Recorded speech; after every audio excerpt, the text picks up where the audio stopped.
Coverage of the NCAA Regionals is brought to you by Bale Chevrolet, Bud Light, Jones & Son Fine Jewelry, Edwards Food Giant, Homer's Ace Hardware, and Lion Legal Services. Welcome to Out of Bounds from the Hogg's Meat Market Studio. Joe Franklin, John Nabors in Fayetteville getting us set for the regional today between TCU and Arkansas. Arkansas has an uphill battle. They made it to the final, but they have to win 2 games today to advance on to the Super Regionals. But we're getting you all set here on Out of Bounds. It's going to be another short show. We're in a pregame mode, getting us ready for the game today. What's up, John? Hey, what's up, man? Yeah, look at this. We have a weekend of baseball, and then on a Friday and Monday get a little shortened Out of Bounds action. But hey, that's the way it goes with the rain delays and everything. But hopefully today ends up being a long day at Baum-Walker Stadium because, as you mentioned, Arkansas's got to win too if they want to keep it going. And that's not an easy task to ask of anybody, especially when they play 2 games already yesterday. Yeah, whenever you play that 1-0 game, and we talk about how it's important to get off to a fast start, but you want to win that first game, but it's even more important. You win that first game, you need to win that second game because now you're behind it where you're fighting the uphill battle of the team that wins that 1-0 game. They have to lose twice now to be eliminated from the regional, and that's what any team in this position would be facing, and that's where Arkansas find themselves. Yeah, it's unfortunate. It's just the way baseball is. It's a funny sport. It's like a cruel mistress type of thing where you just never really know. I mean, sometimes you have it, sometimes you don't. And, yesterday's game against TCU, we knew it was going to be a tough battle. We know that those teams had faced each other before, and knew TCU was on a hot streak. They were just really catching fire. And I think seeing Arkansas get shelled in the beginning like they did was just surprising. It's not something we've seen very often. And for that to happen in the way that it happened, especially against Hagen Smith, you got to give a lot of kudos to TCU. They have figured something out, whether it's whether it's something about the pitchers that they're facing, whether it's just their bats getting hot, whether it's just trying to figure out, how things are going. But whatever it is, they are on a tear, and you're kind of hoping that something can happen today that can slow them down a little bit and get things to go a little bit more in the favor of Arkansas. Because it's like a buzzsaw. We talk about with the UConn and basketball and not making excuses. You still want to win games, but they certainly seem to be the buzzsaw right now. TCU, that is, because they are just killing folks right now. A lot of credit goes to Trey Richardson, who had an incredible day. He had 11 RBI, 3 home runs, altogether 5 hits. So just played out of his mind yesterday, including 2 grand slams. That's something that's pretty unheard of. You don't see that quite a bit. And he was able to deliver yesterday, and that went a long way towards TCU getting out ahead early. And they pretty much put the game away early. Even though Arkansas gave some fight at the end and hit some home runs, the game was out of hand after the second inning. Oh, yeah, it was over pretty quickly. And you could tell it was just next level with Richardson. You mentioned him. I've never seen anything like that. I mean, you talk about 2 grand slams and back-to-back innings. That's unheard of. And then throwing into the mix that guy only had 2 home runs this season heading into the game. 2. And he hits 3 yesterday. It was incredible. And, sometimes in baseball or just in any sports, you see guys that step up. And maybe sometimes it's the unsung heroes. Sometimes it's guys that may not have performed well at other times, but they answered the call in a game. That was definitely Richardson's game yesterday when he got 11 RBIs, which was tied an NCAA record for postseason play for a single game of RBIs by one player. It was just, they were a force. And it was frustrating, I know, to like fans and everybody because of the couple lightning delays that happened yesterday, and everyone just wanted the game to end it as quickly as possible because they needed to move on. And I guess if you look for silver linings, Arkansas playing in that game, they got to save a lot of their pitching, or at least as much as they possibly could. And hopefully that's something that helps them out today. But again, it's just something to where if you run into a team like TCU, you're going to have to score a ton of runs in the way that they've been scoring. So, yeah, pitching's important, but Arkansas's offense and the bats need to get going too, because you don't need to get down like you did yesterday early, 5-0, 6-0, something like that after a couple of innings, and then try to claw your way back. That's not exactly a recipe for success against a team like TCU. Let's hear from Coach Van Horn on some reaction from yesterday's games. And, of course, played TCU in the early game, and then you lose that game. And now you have to go to an elimination game against Santa Clara, the team that they saw in the first game. They were able to get it done against Santa Clara last night. Yeah, just great job by our guys, hanging in there this second game. Obviously, the first game was super long. I got out of hand early. They just jumped all over us and made us pay for every pitch that wasn't located and, give them credit, TCU. But then second game, I thought we did a great job. Just came out, got a walk and a first pitch double, advanced a runner, and then sac fly. It was a good inning, and just guys had a little bit of an attitude for a team that just kind of got it handed to them. So I appreciate that. And we beat a good team today. That second game, Santa Clara is a solid team, veterans, and they can hit and pitch and field, and two good wins against them in this tournament. So can't really remember that first game too much because it seemed like after the third inning, it was kind of a little bit of a blur. Now, Arkansas jumped on Santa Clara early in that game. They got out to a 4-0 lead. Santa Clara actually bounced back, and they scored 3 runs in the bottom of the 6th and made it a closer game. But then pretty much Arkansas was able to put it away with a Kendall Diggs home run in the bottom in the 8th inning, in the top of the 8th inning. Santa Clara once again scored a run after that to make it a closer game. So it was a hard-fought win. Here's Coach Van Horn on guys hitting home runs. Yeah, that was, obviously the first game, that's kind of how we scored. We hit some home runs. It's good to see, Wagner hit that home run tonight. And, Josenberger hit a couple in the first game, took a couple of walks in both games. But, just to put some good swings out there, especially that second game, because I know our guys were tired. The ball that Kendall hit out, if you go back and look at it, it was a good pitch. It was probably a ball, and it was down. And he just went down and got it, shot it out of there. But, whenever you're facing a good team, a lot of times at this level to score, you've got to hit it out of the park. And we did that a couple of times today and gave us a chance to separate just a little bit. They did a good job. First game, you realize that it's over. There's nothing you can do there. And so towards the end of the game, you get the guys out that are going to be performing for you that you're counting on in game 2. And so they were able to get some younger players, some experience on the field. Not that it really mattered in that first game, but if your season is able to continue on somehow, if you're able to win 2 games today, got some players, some experience, some guys that you may need to depend on later. And Austin Ledbetter was one of those guys that really pitched well in a stretch in the TCU game. Didn't matter, but the effort was there it didn't matter as far as the result, but the effort was there from Austin Ledbetter.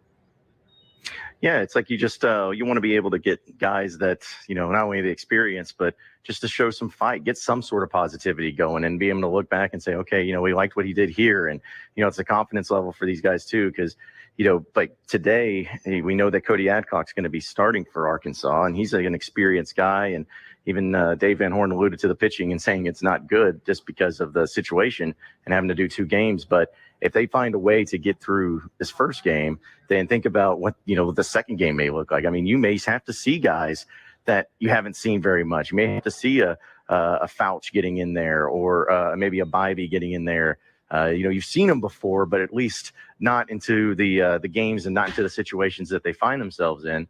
So it's going to be all hands on deck. Like, everybody's going to have to be ready to go today. And that includes guys that I've already pitched this weekend. In fact, I think Dave Van Horn even said that the only pitchers they're not going to be able to go with today is going to be Brady Tigert and Will McIntyre, just because of the amount of pitches they had. But it's like everybody else is ready. I think we'll see Hagen Smith. I think we'll see Hunter Holland. I think we'll see Gage Wood. I think we'll see Zach Morris once again. We'll see pretty much everybody, and you're going to have to be ready for it. And this is go time. This is gut check time. And this is the moment that they've all been working towards, and they're going to have to bring it. But with the way TCU's hitting, it's hard to be able to really feel good about it. But I still think that with these guys and what they've been doing and all year long, they should be ready and rested, and hopefully able to answer the call and get there for the moment. That's going to be important. Also, Caleb Cali played that second game, and he played at second base, taking Peyton Holt's place. Peyton Holt dealing with an injury. It's more of a spasm. It's just locked up and where he can hardly move. So I don't know.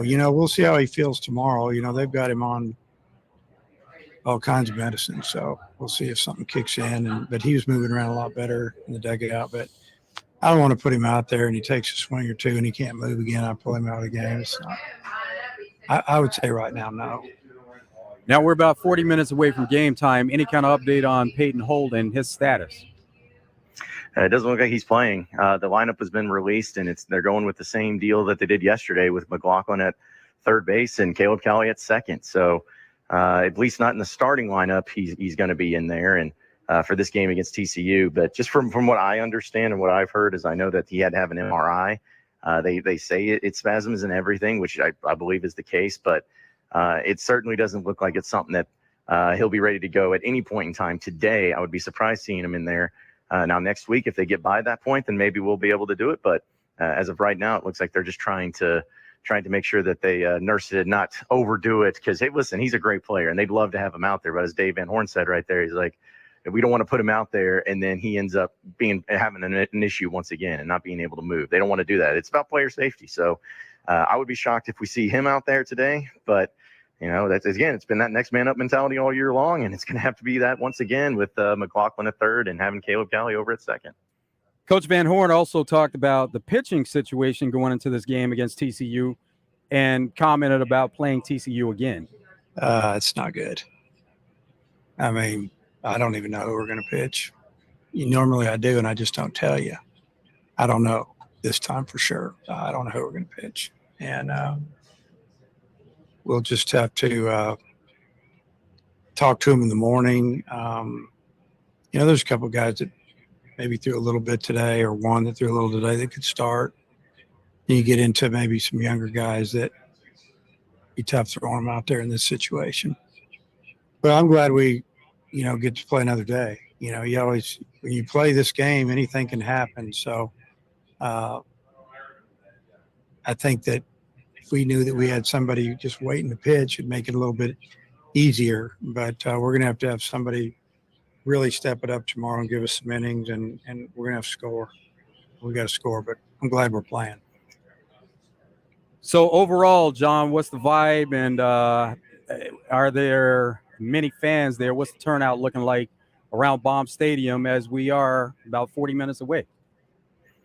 Yeah, I mean, the turnout's looking pretty solid for all things considered. I mean, still a Monday at 2:00 in the afternoon for the first pitch. And so it's not going to be I don't expect it to be 11, 12,000 people here, but just looking outside, it still looks like it's going pretty strong. Flow looks pretty good. And the Hogg Pen, of course, people were out in line once again too. But, I think after yesterday's game against TCU, I'm not saying that Razorback fans feel defeated, but in a way they do, just because of not only the way that they lost and how long it took, but also knowing what they're going to have to do and overcome. And you add up the injuries that have already been going on this year. But Peyton Holt, who was a guy who was so good and a nice little spark, him being out, it's hard for people to really, feel good about winning two today. It's not to say it won't happen. Like Dave Van Horn says, it's, you got to have a crazy day today, and that's the baseball, and anything can happen. That's absolutely true. But I mean, for crying out loud, you're having to throw out a lot of guys and moving positions in regional that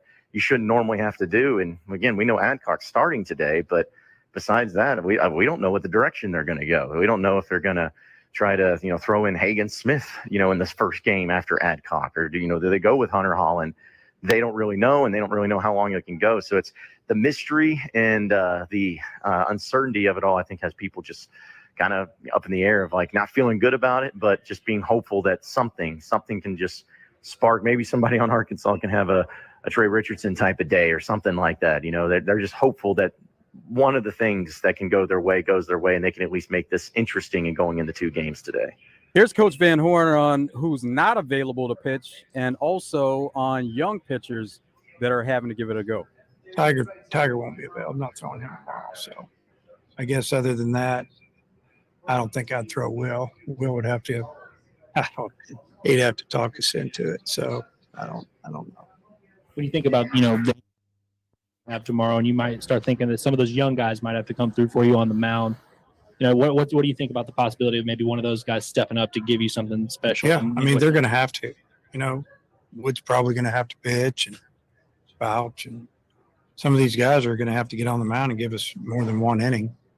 We're just going to, that first game, we'll just do whatever we got to do to win it, and we survive it. You never know when you get down to one game, anything can happen. So I've been a part of some crazy days. It's going to take a crazy day for us to win 2 tomorrow. Tomorrow we'll get into more of reacting from not only today's game or games, Arkansas, TCU, but more of what happened over the weekend. But last night, the NBA Finals are now tied at 1. The Miami Heat win 111-108 over the Denver Nuggets. So now they return to Miami for a couple of games, tied at 1-1 with the Nuggets and Heat. Yeah, I got a chance to watch a little bit of that, and we follow around with it. And I'll admit, I still think the Nuggets are going to win it. But that's how huge is that, just to get that one game on the road for Miami and have it to where you take home court advantage and heading back to Miami. So that's huge. So should be an entertaining series, and hopefully it continues to be an entertaining deal where you got a lot of back and forth. But yeah, big time win there for Miami. That's what we're looking forward to. There was a lot of talk going into this series that pretty much a foregone conclusion. Everybody felt like the Nuggets were going to win and win easily. And so now it's good to see that the Heat won the game and that we have a series here, and we can be excited about seeing what happens moving forward. Well, John, hopefully good things happen for the Razorbacks, and we're talking about a couple of wins here tomorrow. But this is it for Out of Bounds today, and we'll be back tomorrow to recap everything that happened. Positive vibes only. Let's see how it goes, and hopefully it's a good one tomorrow.